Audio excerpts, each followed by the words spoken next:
Welcome in to the David L. Gray Show, off code, unscripted, on Saint Dominic's Media. Glad to have you in for this important show today. We're going to talk about Annibal Bugnini. You may have heard of him, the so-called architect of the Novus Ordo Mass post-Vatican II.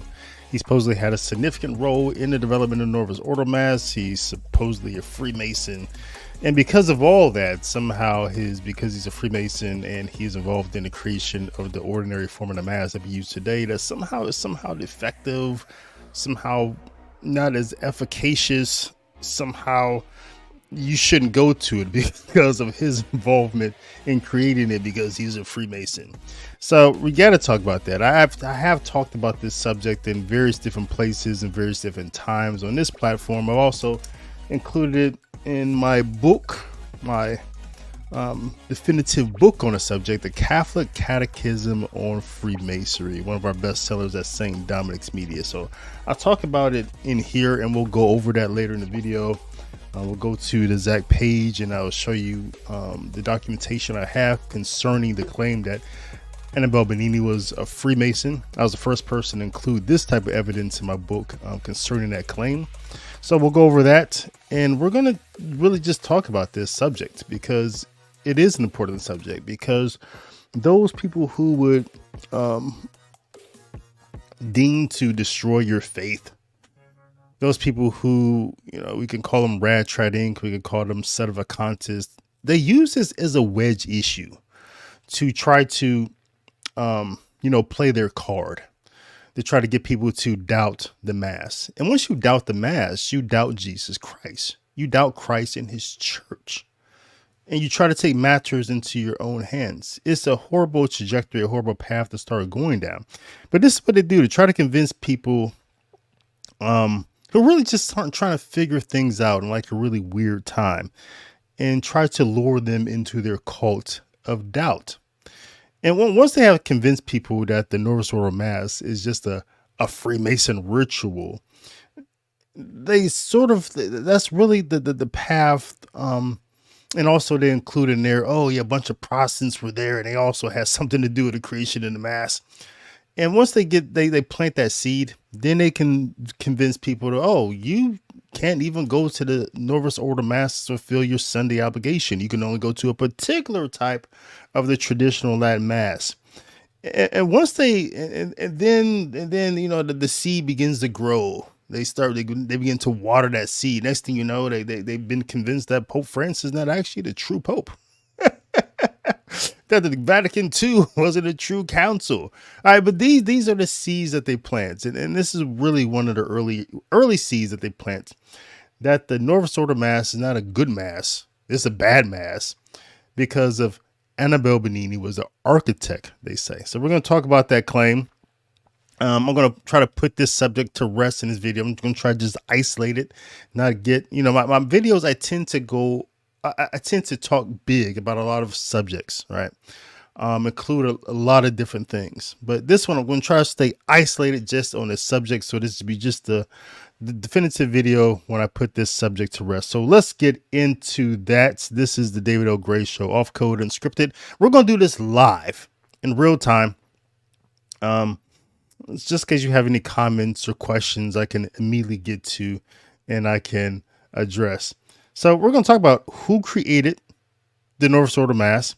Then we're going to offer proof that Annibal Bugnini was or was not a Freemason. We're going to get into some claims that people have said in their books that he was a Freemason. We'll address those.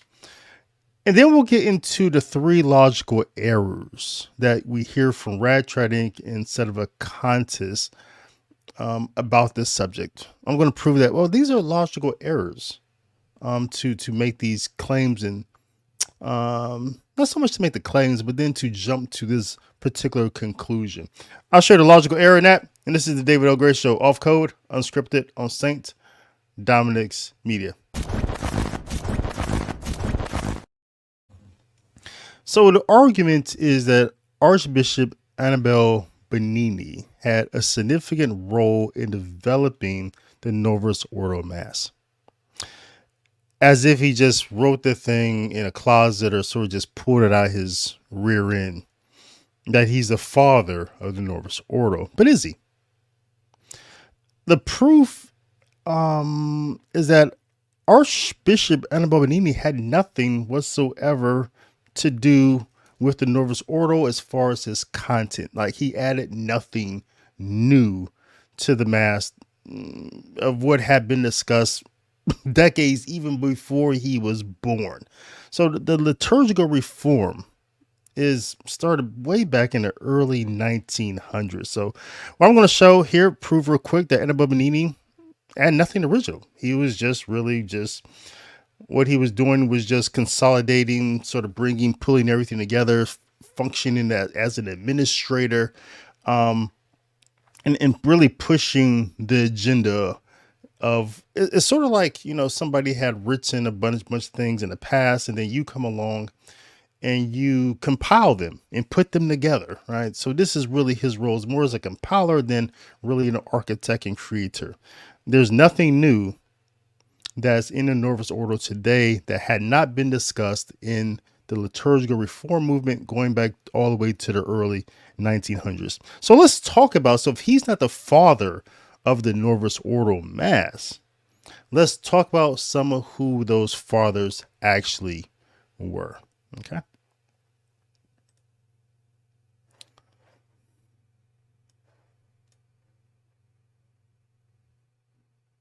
So this first one here, this is Dom Prosper.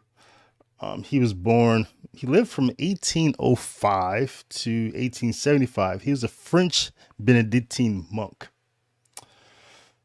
And he played a significant role in the liturgical movement that eventually influenced the development of the Novus Ordo Mass. He updated and promoted the use of liturgical books, emphasizing the importance of the new liturgical year that we have. His work, the liturgical year, is a comprehensive commentary on the liturgical seasons and feasts, which help deepen and understand and appreciate the liturgy among the faithful. So he is actually one of the fathers of our new liturgical calendar, how we have it today with these liturgical seasons, this ordinary time, the formula of the saints that we do have in our new calendar versus the old calendar. So Don Prosper he was more influential in the creation of Novus Ordo Mass than Annibal Bugnini. He is one of the true fathers. Then we have Abbot Herwingen. It's not W, I think. Isn't he German? Yeah, so it's Herwingen. He's of the Maria Leach Abbey. He was a significant figure in the early 20th century liturgical movement in Germany. He convened a liturgical conference in 1914, which promoted research and publications on liturgical practices. The 1914 liturgical conference, which he's one of the fathers of, promoted active participation. So this is one of the key features. There's some key features of the liturgical reform movement that started. This is one of the major steps right here. This 1914 conference. Some of the common things that they wanted to do was reform the calendar. They wanted active participation. They wanted use of the vernacular. But active participation was really a big thing, moving away from this in the old Novus Ordo, the old ordinary form, which you call the traditional Latin Mass today. Laity sitting in the pews, praying the rosary, not really involved in the worship, was what they really wanted to get away from. So that's what they mean by active participation, meaning the liturgy worshiping rather than acting as if they were at a play or a drama, just observing. So they want to move away from observing to worshiping, this active participation. Now we can argue about what happened, post Vatican II, this thing that they come up with, this Novus Ordo, when the church is giving us the laity more of a role of how to participate during the call and response, during the processions, during the movements. Is that, well, we probably need more time. It's only been like 50 or so years, so we really don't know how this thing is going to play out. But we can argue about that. But this is one of the things that they really want: active participation in laity, and also the use of the vernacular. That was one of the major pushes of the liturgical conference. And they also wanted a simplification of the liturgy. Again, another big emphasis of the liturgical reform movement. And they also wanted liturgical education. You'd be surprised how much they talked about the need for liturgical education and trying to get the laity to truly understand the meaning and mystery of the Mass. That is one piece of the liturgical reform movement that just never happened. But this is one of the fathers, far more influential than Annibal Bugnini. This is another gentleman here. This is Romano Guardini. From 18, he lived from 1885 to 1968. So you notice so far, some of the people that we covered weren't even really around when Vatican II happened. Or they let us like this gentleman, he was too, by the time they had Vatican II, he just wasn't, he didn't attend. Because, he's probably not able to at that time. And so the liturgical reform movement that led to the Novus Ordo. So Romano was a significant figure in the liturgical reform movement that influenced the reforms leading to the Novus Ordo Mass. His contributions were primarily through his theological writings and teachings, which emphasized several key principles that were later incorporated into the liturgical reforms of Vatican II. In his influential book, The Spirit of the Liturgy, Guardini explored the theological and spiritual dimensions of liturgy. He stressed the importance of understanding the symbolic nature of liturgical actions, the simplification of the liturgy, and the communal aspect of worship. This work helped shape some of the theological foundations for the liturgical reform movement. So again, Romano's contribution to the liturgical reform movement was primarily just trying to get the laity to understand, and the priests to understand the meaning and mystery of the Mass.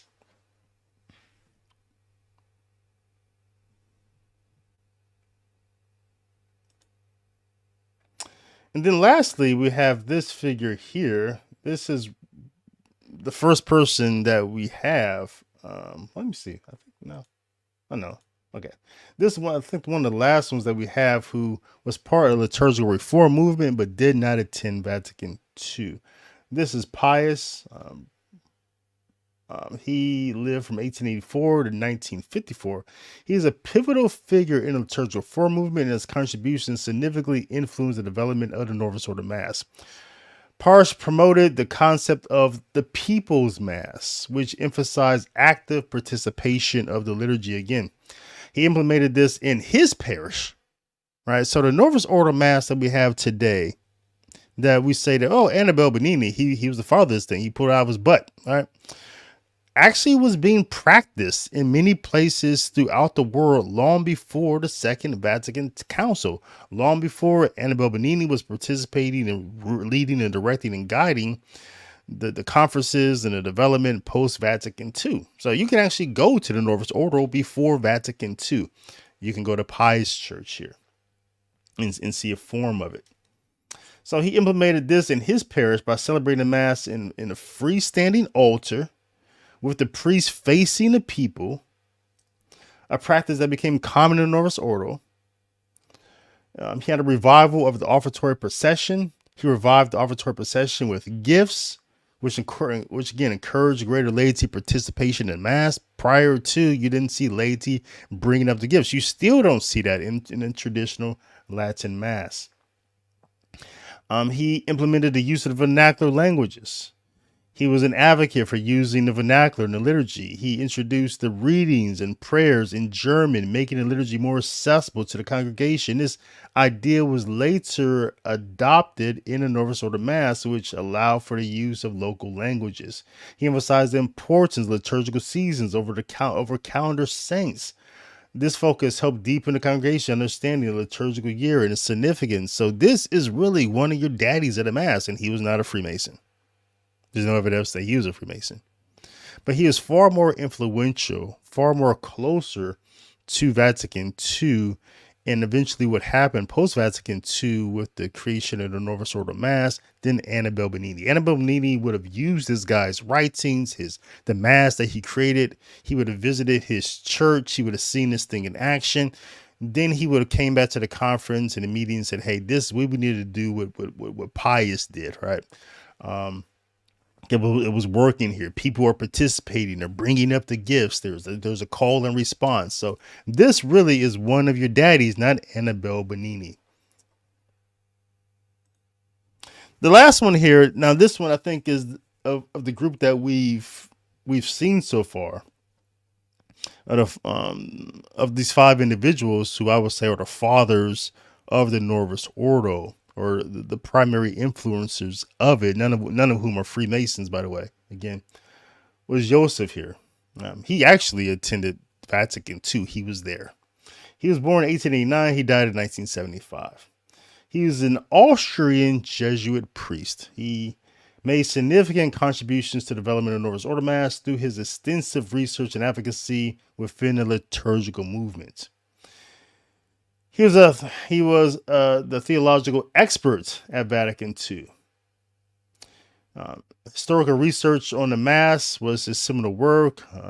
The Mass of the Roman Rite, its origins and development. So his contribution was really saying, hey, the Mass used to be more simple than what it was. We have to get back to the simplicity of the liturgy. It has to be more simplified. It has to be shorter.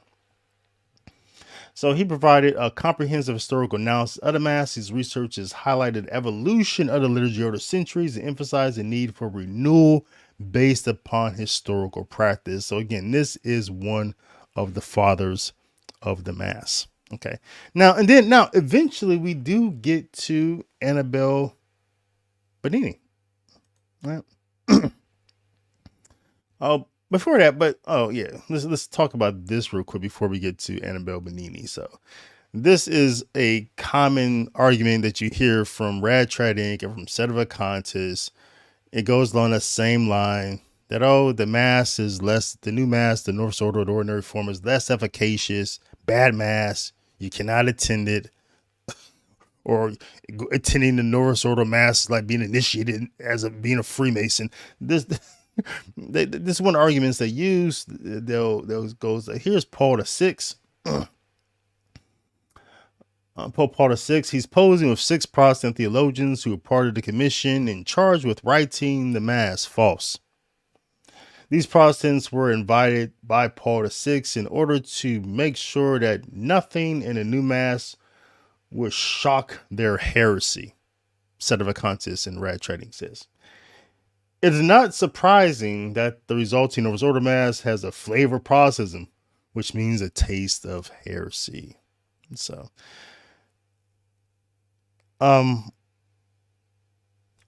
so many errors here. First of all, these Protestant observers, they did not write the Mass. There were a lot of Protestants at Vatican II for reasons, I'll talk about in a moment here. So you had the observers who were at Vatican II. There are people like Albert Outlier, he's a Methodist, Douglas Horton of the Reformed Church, William Baker, a Disciples of Christ, and also Basil Holt, disciple of Christ. So these weren't even like old Protestants, really.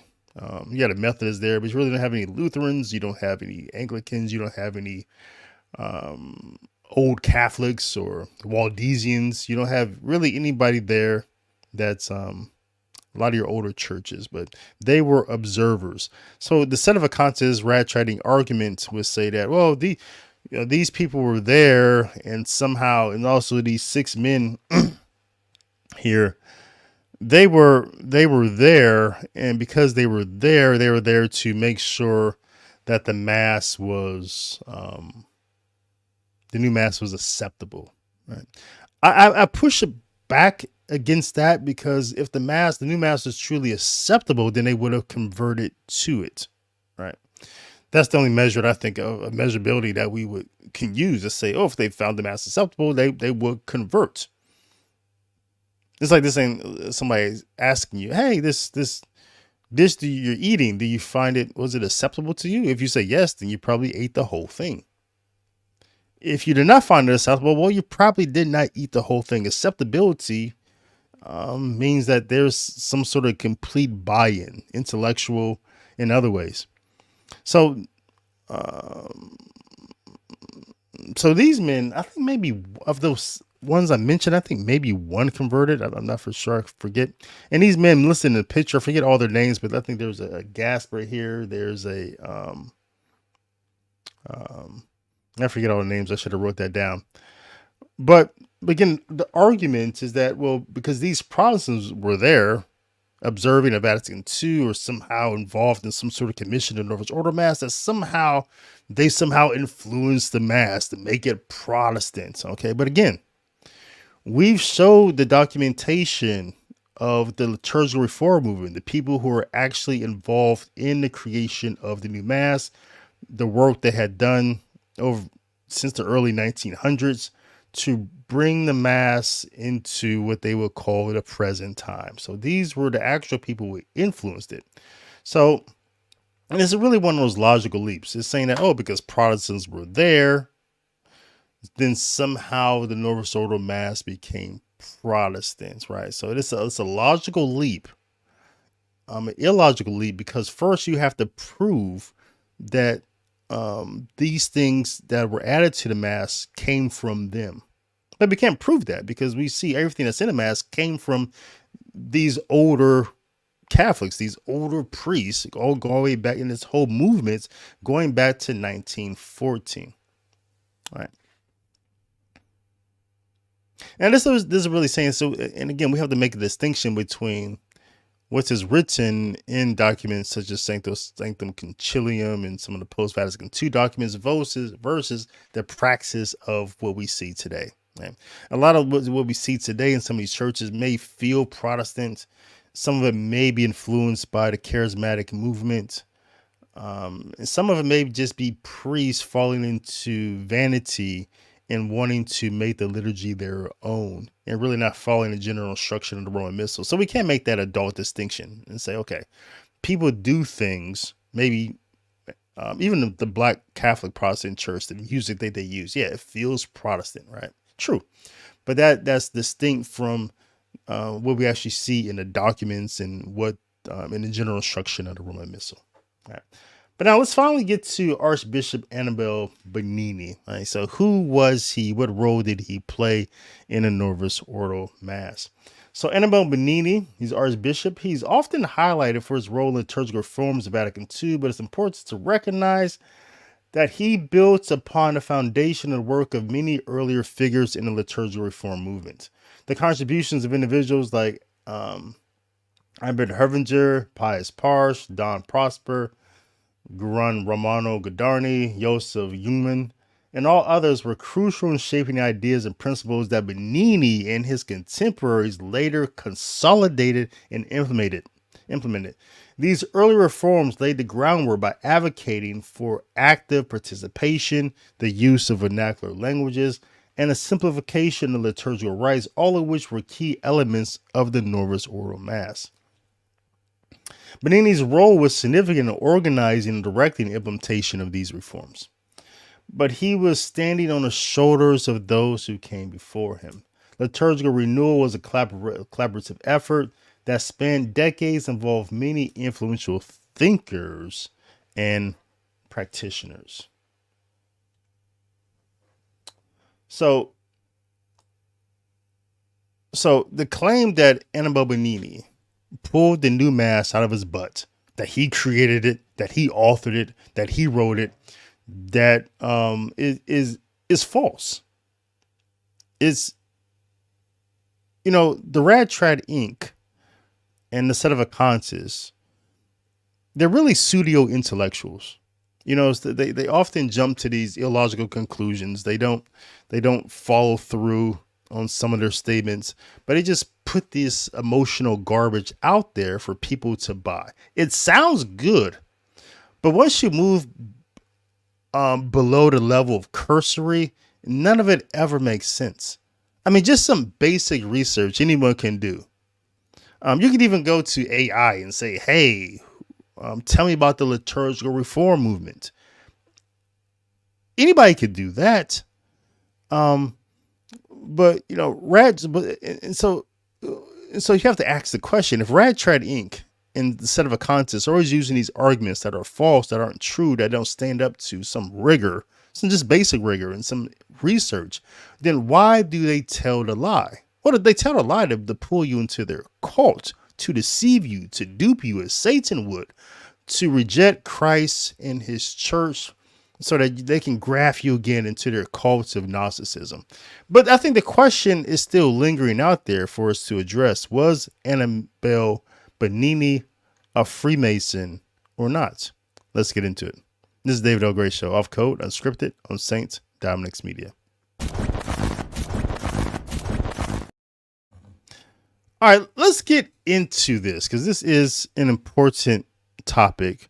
Was Annibal Bugnini a Freemason or not? All right. I think one of the most influential books out there arguing this claim that Annibal Bugnini was a Freemason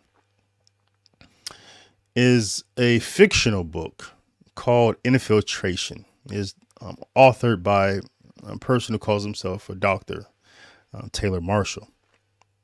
It's a fictional book. I call it a fictional book because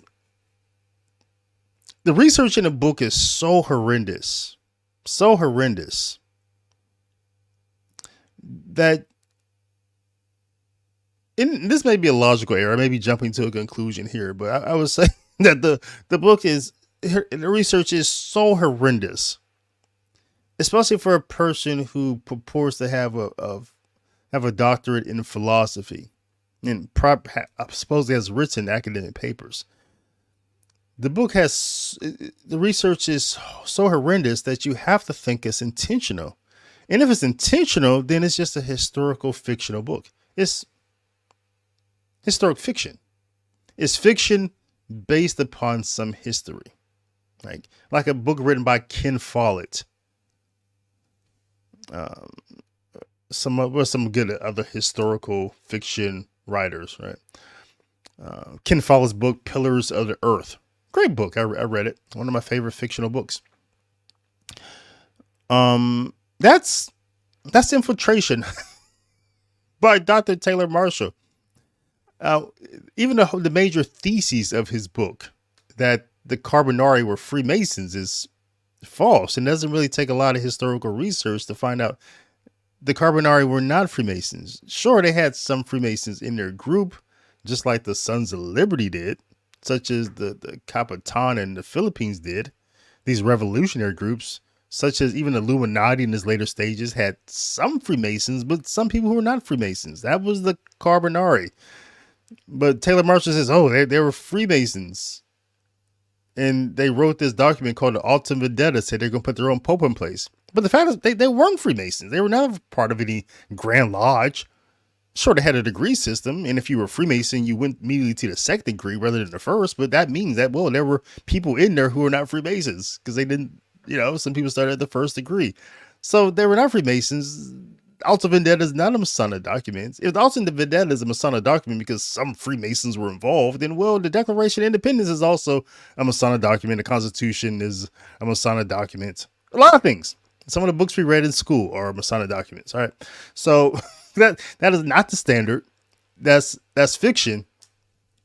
So you can't really get there from there. Okay. So, but that's one of the major influences in this claim that Annibal Bugnini was a Freemason. This comes from this fictional book called Infiltration. And the funny thing is that in Infiltration, Dr. Taylor Marshall's proof that Annibal Bugnini was a Freemason also comes from a fictional book. He quoted a fictional book, which is just amazing. All right. So let me pull up this fictional book. Because I included it in my book, the Catholic Catechism on Freemasonry. If you have like the latest edition, I think it starts on page 150. Right. And if you're a member of St. Dominic's Media, you're a hound to heaven, you can come over to our website and you can pull up the book and read it online as well.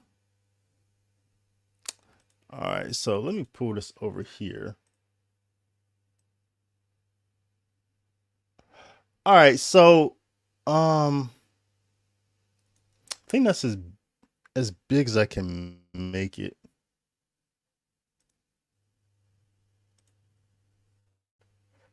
So let me just blow it up here. Let me give you a full screen view.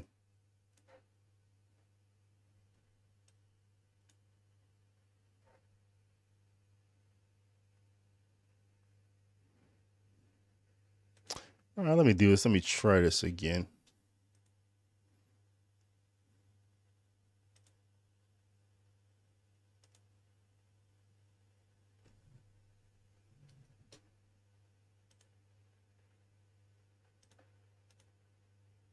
All right, there we go. Now we're cooking with just a little bit of gas. All right. And so this from my book, page 151. And I'll start at the top of the paragraph when I lead into it. I say, given the vast departures that are evident in the Novus Ordo rite in form, orientation, and content, as well as in the hurriedness of its development, and how it was forced upon the laity without sufficient education or explanation, and the confusion surrounding all the monumental changes taking place in the life of the tradition of the church, it comes to no surprise that many were very quick to believe the story that Annibal Bugnini was an Italian Freemason. Piers Compton first published Bugnini's purported Masonic membership in his 1983 book, The Broken Cross, a fictional book. He says Bugnini had, in fact, with the approval of Paul VI, put into practice Luther's program, in which it had been recognized that when the Mass is destroyed, the papacy will have been toppled, for the papacy leans on the Mass as on a rock. I guess that's a quote from Martin Luther. It was true that an Orthodox opponent, Dietrich von Hildebrand, had called Bugnini the evil spirit of liturgical reform, but no such consideration figured in Archbishop's mind as on the day in 1975, he left a conference room where he had attended a meeting of one of the commissions where he had a voice and started to climb the staircase. Suddenly, he stopped.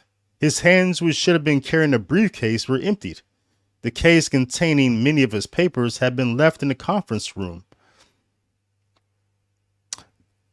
Never one in a hurry, he was a heavy man and needed exercise. How now he fairly ran back and cast his eyes over the chairs and tables. The briefcase was nowhere to be seen. As soon as the meeting broke up, a Dominican friar had gone in to restore order and soon noticed the briefcase and had opened it in hope of finding the name of its owner. He put aside the documents relating to the commission and had them come upon a folder that contained letters. Sure enough, there's the name of the person to whom they had been sent, but in a Dominican gasp.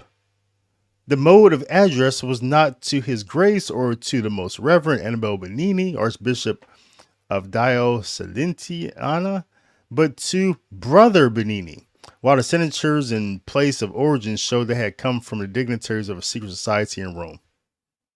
Paul VI, who was, of course, tired with the same brush as Bugnini, promptly took steps to prevent the scandal from spreading and to soothe over the dismay of those progressives who, innocent guile, had no opinion other than that dictated by the media. Bugnini should have been removed, or at least taken to task, but he was instead, for the sake of appearance, appointed apostolic pronuncio in Iran, a post where there was little or no call for diplomatic embellishment, since the Shah's government had no time for any Western religion, and where the priest was unfortunate enough to be banished there, though only for a time, found his functions as limited as the surroundings, which consisted of scantily furniture in 2 rooms and an otherwise empty house. Now, and also say in my book, now, whether Compton's amazing story about the discovery of Bugnini being a Freemason and Paul VI's Machiavellian attempt to cover up can be trusted, the fact of the matter is that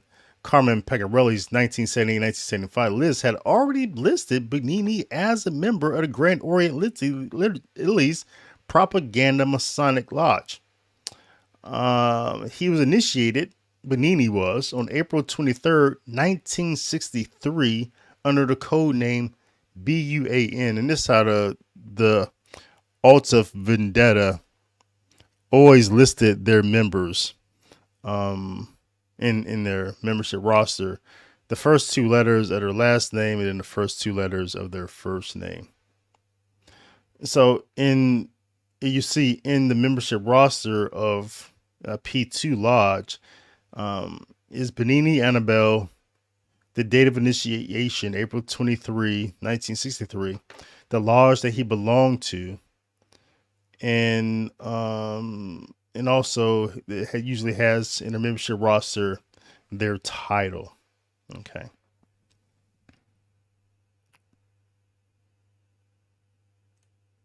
So that's the evidence that I list in my book that Annibal Bugnini was a Freemason, not based upon some sort of fictional account, but actually just some research. Doing the research to dig in and actually get my hands on the actual membership roster of the P2 Lodge. I'll talk about in my book what the P2 Lodge was. The lodge goes all the way back to the 1800s. It was defunct for a while and then it resurrects again in the 19th century. And the lodge was involved. Its members were the most influential members of Italy and Argentina. Largely Italian speaking. It was an Italian lodge. It was a Grand Orient lodge. So it belonged to the continental expression of Freemasonry rather than the Anglo. And so the P2 Lodge had generals, had journalists, politicians. It was just really the who's who of Italian and Argentinian society. If you were anybody in Italy or Argentina, you belonged to P2 Lodge. And some of their machinations, some of the evil that they had done around the world is just infamous as far as breaking the Vatican II bank, assassinations, all types of scandal P2 Lodge was involved with. So this is the lodge that Annibal Bugnini belonged to. And if you look at their membership roster, I won't pull it up here. It kind of gets off topic from where I want to go. But the membership roster of the P2 Lodge also has other very noticeable Catholic prelates in the church. A couple which I guess probably everyone would know. So, but yeah, Archbishop Bugnini was a Freemason. It's documented. Again, not based upon some fictional account, but just the basic membership roster that you can see in my book, The Catholic Catechism on Freemasonry. All right, but let's get to the next topic about concern. Okay, he was a Freemason, but what does that mean? Because we proved that he's not the architect of the Mass. He was influential in directing and consolidating it and pushing it forward, but he added nothing new or original. But he was a Freemason. So what does that mean? Let's get into that, into the last part of this segment. This is the David L. Gray Show, off code and unscripted on St. Dominic's Media. So yes, Archbishop Annibal Bugnini, he was a Freemason. He was not the father of the Novus Ordo, but he was the compiler of it. So the things that had already been discussed at the liturgical reform movement. So Radtrad Inc. and the Sedevacantists, they would argue that, oh, he was a Freemason. They would lie to say he's the father of the Mass. But then they would like make a huge leap here at this point. A huge leap. And say that because he's a Freemason, he had some role in the Mass, then therefore the new Mass is like a Freemason ritual. It has a lot of Freemasonry in it. They'd also say that it's also Protestant because Protestants were somehow observing. Okay, these are logical leaps. Okay. They're logical leap because you can't really get to your therefore in that way. You can't say because Archbishop Annibal Bugnini was a Freemason, therefore the Mass has Freemasonry in it. You can't. That's not how you get to a therefore. That's not how you make a conclusion based upon a fact. What you have to do in anything before you get to your therefore, you have to prove that the elements of Freemasonry, in this case, are included in the Mass. That's the only way you can get to a therefore. Archbishop Bugnini was a Freemason, and he included Freemasonry in the Mass.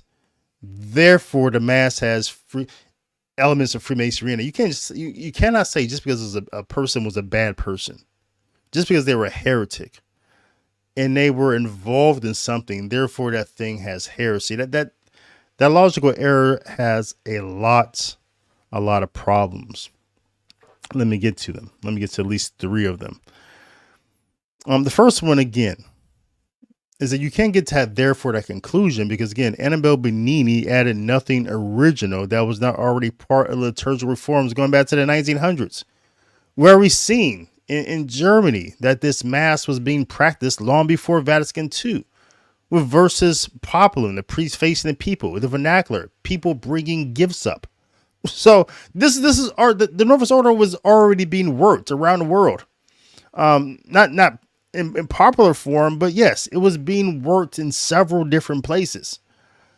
So that's one reason why you can't not get to that. Therefore, that Annibal Bugnini was a bad person. He helped bring the Novus Ordo to popular use. He's a Freemason, and therefore it's Freemasonry. That's not how logic works. The second thing is that myself, as a person who was highly active in Freemasonry for over a decade at its highest levels, traveled around the world, spoke on the subject, expert on Freemasonry, seen Freemasonry in various different parts of the world, being worked in various different ways. An author on the subject. I was a fellow at a Masonic Research Society, a member of another Masonic Research Lodge, officer there, a co-founder of another Masonic Research Society. So expert on the subject. And I've never seen any, even when I was a Freemason, I never see anything in Freemasonry that I would say when I became a Catholic, my first Mass I went to, say, oh, this is a lodge meeting. It was nothing there. Nothing there would even make me suspect that any Freemasons had anything to do with the Novus Ordo. There's nothing there that's similar. The closest thing you can get to is maybe the altar being pushed forwards out of the sanctuary closer to the people. But then again, that's just a logical leap because you have to ask, what is the function of the thing? Well, the function of the thing in the Mass is to offer a sacrifice. The function of the thing in the Masonic Lodge, the altar in the middle of the brethren, or even in the Eastern, even in the female rites, is for all people, the so-called laity. It's not just for the officers or for the head officer, the worshipful master, whatever. It's for everyone to come to the altar and offer. Typically, you come to a meeting, you come to the center of the altar. If you're late to the meeting, you come to the center of the altar and you do the sign with your hands of whatever degree that meeting is being held in. That's what the altar is for. It also has usually a Protestant Bible on the altar, usually has some lesser and greater lights, the whole thing. It's also for obligating people, during the Masonic rituals, you come to the altar to obligate yourself into that degree and make some grievous oaths. So the uses are completely different. So yeah, it's pushed up a little bit in the Novus Ordo, but we already saw that in the early 1960s and 1950s. We already saw that before Annibal Bugnini. And the uses are completely different. So that's the problem. There's just nothing there that I would say in the Novus Ordo that I would say, oh, that's Freemasonry. Now you can get into sort of the ideologies of Freemasonry. You can say, oh, the indifferentism that we see, just the ethos that we see in some various places, countries or dioceses concerning Catholicism. We seem to be, even with Pope Francis, he seems to be indifferent to the to Catholicism, right? He doesn't think there's anything exceptional about it, that you can get to heaven by taking any path that you want because all paths are equal, he believes. You could say that. You can bring indifferentism into the culture of Catholicism, all right? But again, that would be a logical leap to say, oh, that comes from the Novus Ordo. Now, there's something else that's going on in a culture that brings indifferentism in. And Freemasons, though, indifferentism plays a very important role in the tradition of Freemasonry, in the rituals. Freemasonry doesn't own indifferentism. Indifferentism was around with Protestants in the so-called Enlightenment movement, and even before that. So indifference towards religion, indifference towards evil, indifference itself is a type of evil, is older than Freemasonry and Protestantism. So again, that's a logical leap. And the third thing I would say, the reason why you can't get to that therefore, that Annibal Bugnini was a Freemason, he's somehow involved in Novus Ordo Mass, so we're Protestants, therefore the Novus Ordo Mass is Protestant and Freemasonry. The third reason why you can't get to that therefore without doing some research and some analysis and some rigor here before you make that leap is because to say so, to get to that therefore, to even utter out of your mouth is really just a denial of the work of God, who says in scripture in Genesis 50:20, Joseph, his brothers did all the evil to him. So inspired by, scriptures inspired by God, Joseph says that what man meant for evil, God meant for good. And so what he's saying there is something that we believe as Catholics, that no matter what evil is done in the world, even the greatest evil, the evil killing God, giving God the death penalty, even something as evil as that, God reconciles to his good. The deformed good of man, the subjective good that we all pursue. That sometimes the subjective good that we pursue is sometimes an objective evil. But in our minds, we always have to do the good because we're created for good. So no matter what evil person does, in their mind, they think it's a good, because we cannot do evil because we were created for good by good. So even the evil that we do, we think is good, right? So God always takes the subjective good and the objective good and reconciles it to his divine good. His will is always done on earth as it is in heaven. So even if Archbishop Annibal Bugnini is a Freemason, there are Protestants there as well. They're all working together, right? Even if the liturgical reform movement never happened and they just pull this mass out of their butt and force it on us, we can't forget about God. So God would take such an evil thing such as this and reconcile it to his good. That's what he does. That's God's business. He does it 24/7. And we know that's the truth about the Novus Ordo Mass because it's producing saints. Probably not as many right now, 50 years later, as some of the older liturgies from the Carolingian rites, from the Gallican rites, from the Roman rites. But yeah, Carlo Acutis and others, holy people that is producing. The Mass is still what you make it. It still comes down to you saying yes to God every day, every second, every choice that you make. It still comes down to you living the liturgical life, living the life of the Beatitudes. It still comes down to you and you're cooperating with God, all right? Which is a lot more difficult I think in today's age. A lot more temptations, a lot more access to evil than I think there ever was before.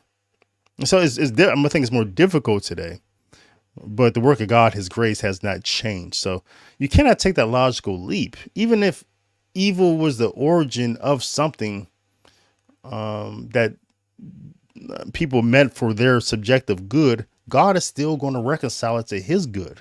So it's evil to put things out there and tell people, oh, that mass is bad. You cannot go to the mass. You cannot fulfill the Sunday obligation there. Or Rad Trading and Sedevacantists would say, oh, the mass is a near occasion of sin. No, that's evil for a person to say about the work that God's work, the things that he's doing through the mass.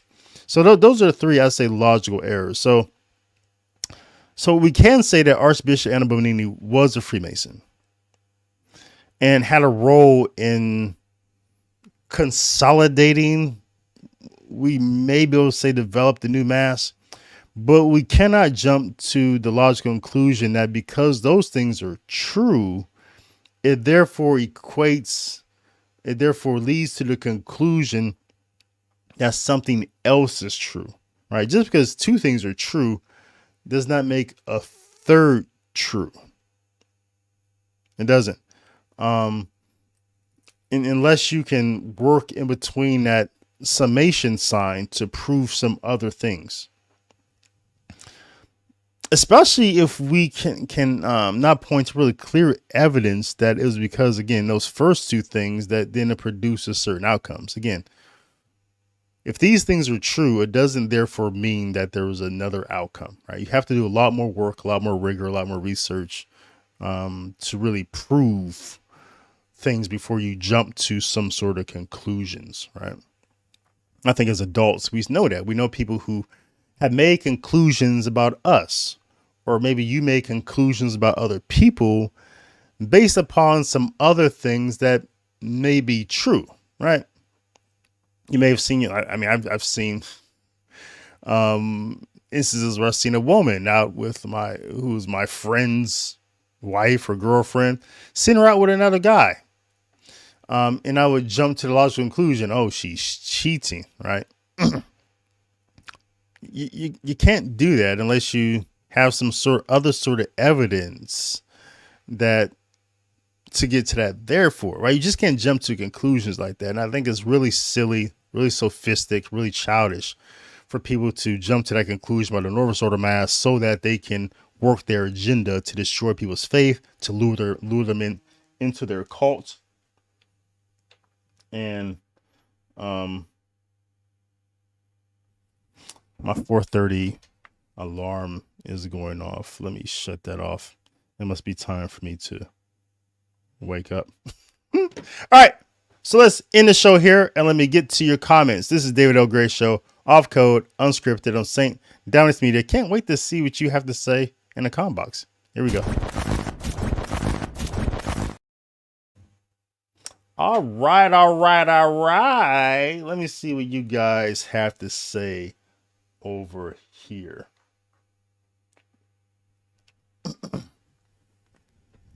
Turn my screen a little bit. Maybe I can look at it over here. I just have to make it a little bit bigger. All right. Let me get into your comments. Dominic says, what did the faithful think of the city of Constantinople when St. John Chrysostom placed the shorter anaphora in place of St. Basil's? Yeah, that's another show I need to do. I'm going to get to that show because there is a Rad Trad Inc. Sedevacantists argument that says that that the older liturgical rites, the Roman Rite, Gallican, Carolingian rites, that they wouldn't even say that. I think they would just say the traditional Latin Mass, the Roman Rite, Reformed and ancient Roman Rite that we have today goes back to apostolic origins. That's the argument, that the traditional Latin Mass goes back to apostolic origins. I'm going to make that video. I'll probably make that one next Monday. Because that's just like for the reasons that Dominic said. Just a weird argument, right? It's kind of like, I remember when I was a Freemason, Freemasons would say, oh, Freemasonry started back in Egypt with the builders of the pyramids, who are aliens, by the way, or mer people. No, that's me saying that. Freemasons didn't believe that. That's just, I believe that mer people or aliens made the pyramids. But anyway, but Freemasons would say, yeah, Freemasonry goes back to the pyramids. What? That's just weird. Something I used to believe, actually. I wrote a book about it when I was back in 1995. I wrote a book about Freemasonry. I think I was claiming something weird like that. Then I grew up and started learning how to do research. but yeah, but but I think here's the thing though. This argument about the Novus Ordo Mass, that Annibal Bugnini is the founder of it. It reminds me of, and thanks for saying that, Dominic. It reminds me of another argument that I want to use. I want to put out there that argument that Annibal Bugnini was a father to Novus Ordo Mass reminds me of the argument Protestants and Jehovah's Witnesses use about the Catholic Church. They'll say Constantine founded the Catholic Church. But how's that possible when there are hundreds of bishops before the Council of Nicaea was convoked? Like, how is that possible? How can Constantine establish the Catholic Church when the Catholic Church is already in place? It's the same thing. Annibal Bugnini cannot develop or found the Novus Ordo Mass if the Novus Ordo Mass is already being worked. The Novus Ordo that we have today predates Vatican II, so it's kind of silly. Avery says, so here's the thing. When I go to traditional Mass, I don't find anyone saying the rosary during the Mass or simply being passive. Most people sing along when they can or meditate. I wonder how much of the liturgical problems people say existed had anything to do with the liturgy at all. You're right. It could have been culture. But here's the thing about liturgical reform, the history of liturgical reform.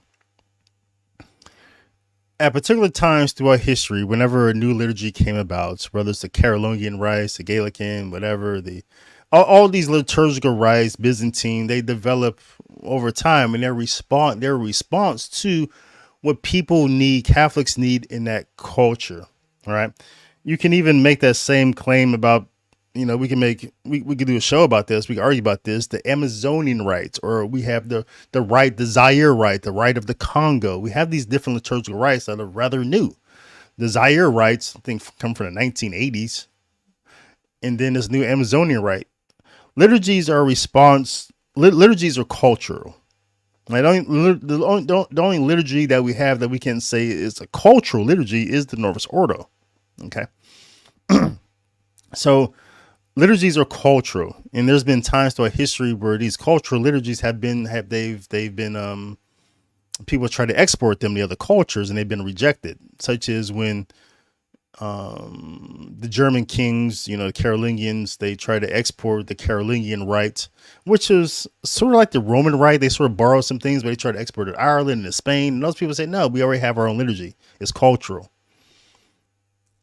So liturgy, but the reform of it in the development of liturgy throughout history has always been a response to evil, right?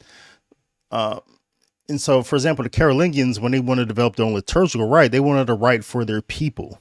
They wanted a rite for the Franks, a Frankish rite that they could use to really reform their culture and bring people closer to God and help people facilitate their path to holiness.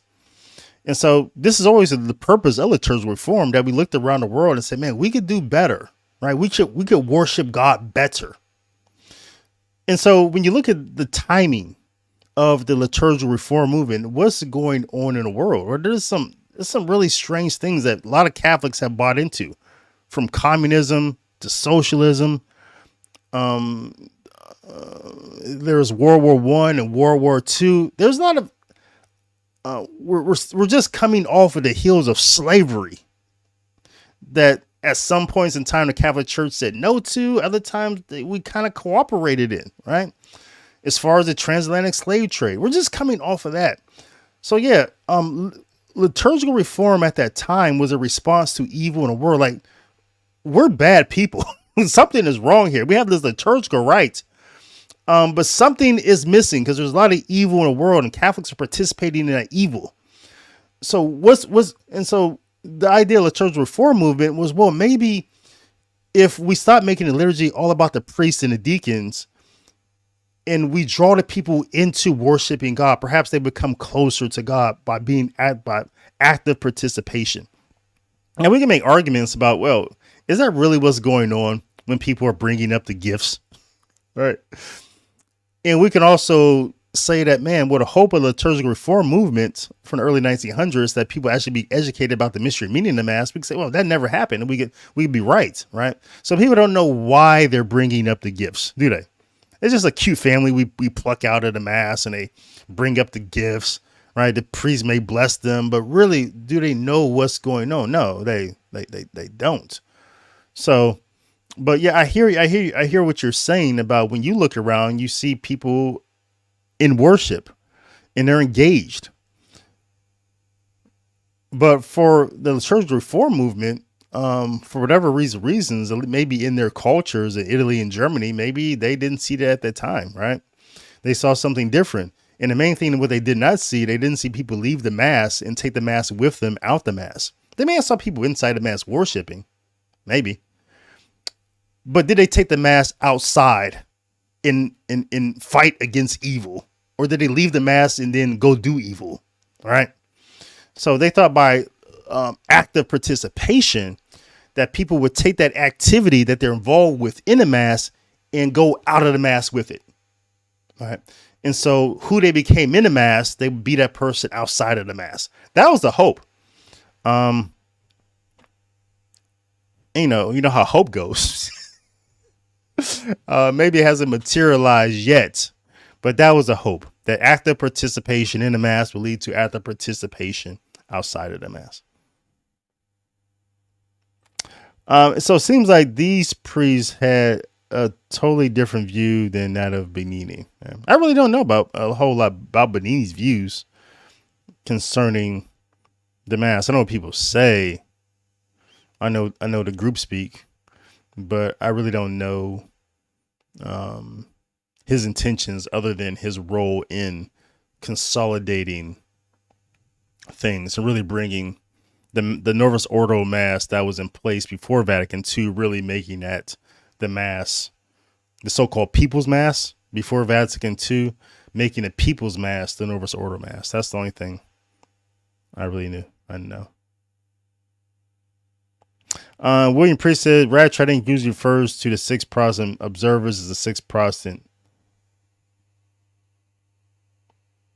What's that word?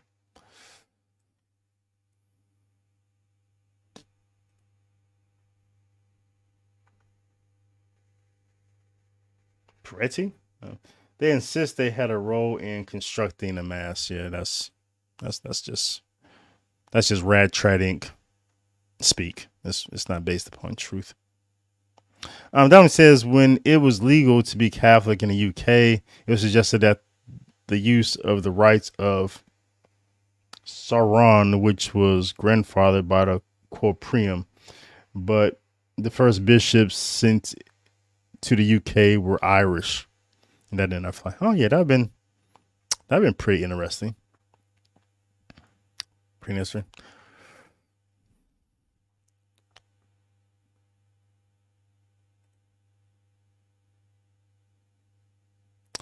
Pope, before Vatican II, did mention that there are those who want to change the liturgy.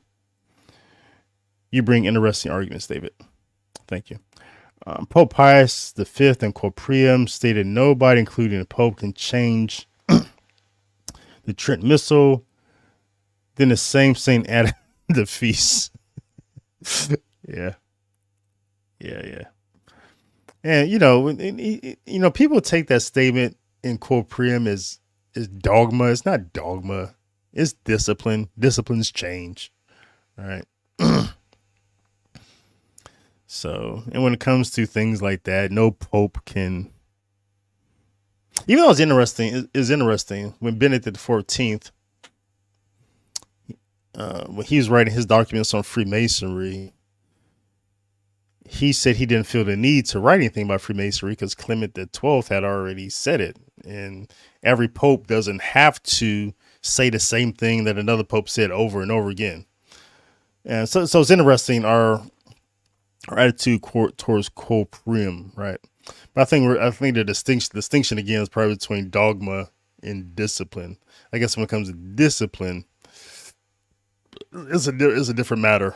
Popes can contradict popes, right? And I guess we've seen that throughout history. It used to be a time where you couldn't wear black to Mass. You weren't allowed to wear black And then that was no longer the case, right? So we're talking about disciplines. There was a time when women in some dioceses sat on this side, the other versus the other side. Then a new bishop comes along, changes that. Right, in Cleveland, Ohio, right now, I think that you don't kneel after the Hosanna. You just stand, you remain standing. A new bishop comes in, he can change that, right? These are just disciplines. I guess that's the distinction. RA says popes before Vatican. Oh yeah, you already got that one. But RA says, yeah, I definitely probably will not go back to the Novus Ordo Mass. Yeah, I mean, if you consider the traditional Latin Mass an upgrade, you usually don't go backwards, right? Very few people do not go backwards after they upgrade to something. That's just human nature, right? My wife has gotten into this habit, like when she travels by herself for work, like she always upgrades to first class. And when she first told me that, I don't know the woman I'm married to anymore. The woman I'm married to would not make a horrible financial decision like flying first class, because if you divide the hours, say you're flying 8 hours or 12 hours, 11 hours back to the States from Germany. And what she's paying for these tickets is like, I showed her the math. I said, you're paying $140 an hour for what? For you can sleep more comfortably on these things that just lay out like a chair and drink all the wine that you want to and leave the plane drunk. Is that what you're paying for? $140 an hour? Right. I completely just like tore my wife apart because like I said, I don't know who I'm married to anymore. But after she upgraded, after my wife had that experience of flying first class, you can't get her to do anything else anymore. But as long as she does it with her money, I don't. But yeah, but the point is, after you upgrade, how do you go back? Right. So I get that. I get it. I think it is hard for me after I discovered the Byzantine Mass. I didn't want to go anywhere else until I moved to St. Louis and I experienced a horrible Byzantine Mass because the character just hurt my ears. So it was no longer an upgrade at that point. It was no longer an upgrade. So I started doing something else. So, yeah. Avery says you gotta do real research. Conspiracy theories make bad motivators for improvement since the whole world is against you. Yep. RS says, but even furthermore, stating there was evidence that he was a Freemason and brought it to the Pope's attention. Yeah. Maybe I think maybe that part is true. That there was evidence that Bugnini was a Freemason. Maybe the Pope knew. Maybe we're getting into we're jumping to a logical conclusion there that therefore he was sent to Iran as ambassador, right? But it could be, and that could be the reason he was sent to Iran. I don't know. So, yeah.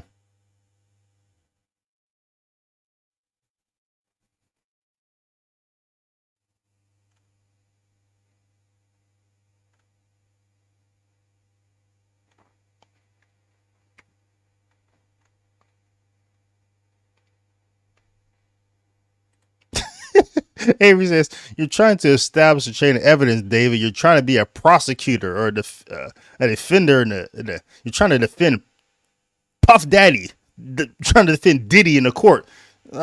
You're asking for too much. Yeah, asking for too much. Asking people to prove what they say. All right. Yeah, that's funny. Good one. Diamond said, yeah, the Eastern churches, yeah, they were also observers of Vatican II. That's a good point. Do we have anything Eastern in the liturgy? No. But we have Protestant stuff and Freemason stuff, right? Okay. All right. Great point. Yeah, that's one of my favorite quotes from Genesis. Well, God what man meant for evil, God meant for good. Right? I think we've all experienced that in our lives, and not to make ourselves victims, but a lot of people, you reach a certain age, you look back, man, that was kind of, man, that was, that was kind of evil what that person, did. But then you look back and you see what God did in your life, in response to that. So yeah, I love that. This person, so for some reason, calls me Dave. Let's take a look here. This is the David L. Gray show. Like, why do people shorten my name to Dave? Like, where does the E come from? Like, where the hell did the E come from? What happened to who stole my IMID? I want to shoot people when they call me Dave. Like, why would you disrespect my mother and my father like that?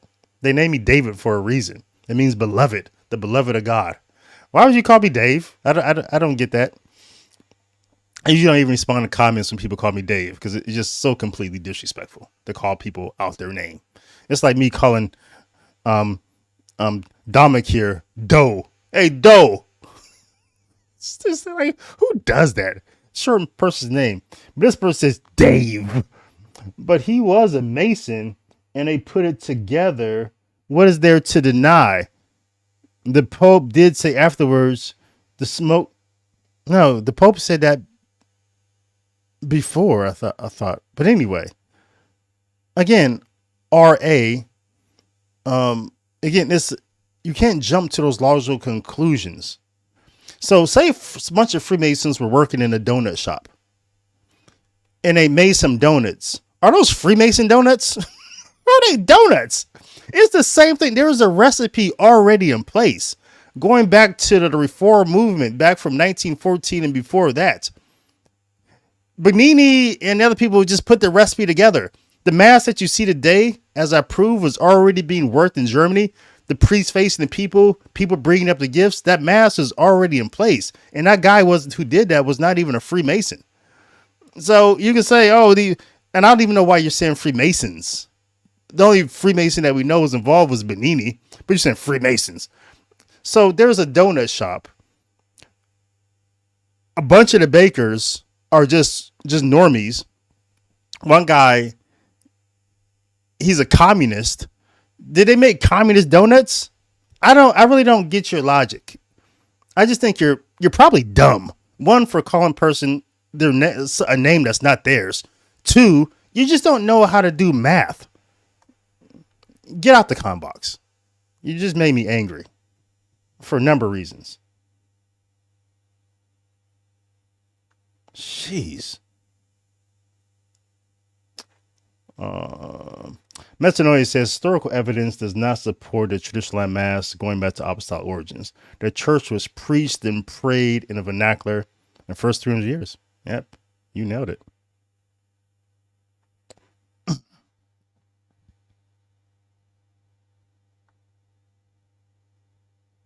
Metanoia's face also says, and so many people, including Protestants, get history wrong. Christianity became the official religion of the Roman Empire when Emperor Theodosius the first issued the Edict of Thessalonica in 380. Yeah, thanks for getting that right. People think it was the Edict of Milan, but it was the Edict of Thessalonica. Yeah. Metanoia knows her history. All right, my friends. Let's get out of here. Appreciate you coming in to discuss this very important topic. I hope I've contributed to the discussion to give people armor and equipment to be able to combat the illogical things that they hear, the lies that they hear from Rad-Trad Inc. and from Sedevacantists who just want to destroy people's faith and get them to not trust Christ with his church, but to trust them in their Gnosticism and their knowledge that is poorly researched and really just weaponizing fiction to harm people. Right. And we have to get better. We have to get away from that. We have to do better. And so let's do that. But until next time, I'll see you guys in the next one. If that's next Monday, we'll probably talk about proof or evidence or not proof, no evidence of the traditional Latin Mass going back to apostolic times. So let's flesh that one out as well. But maybe there's something that's going to happen in between. Maybe I jump in here during the week. We'll see. But I'll catch you in the next one, no matter what. But until then, until next time, blessings and shalom to you and to yours. Also, by the way, I forgot to mention, if you want to know more about Freemasonry and what the Catholic Church teaches, like I said, of course, there's my book. There's a compendium to that book.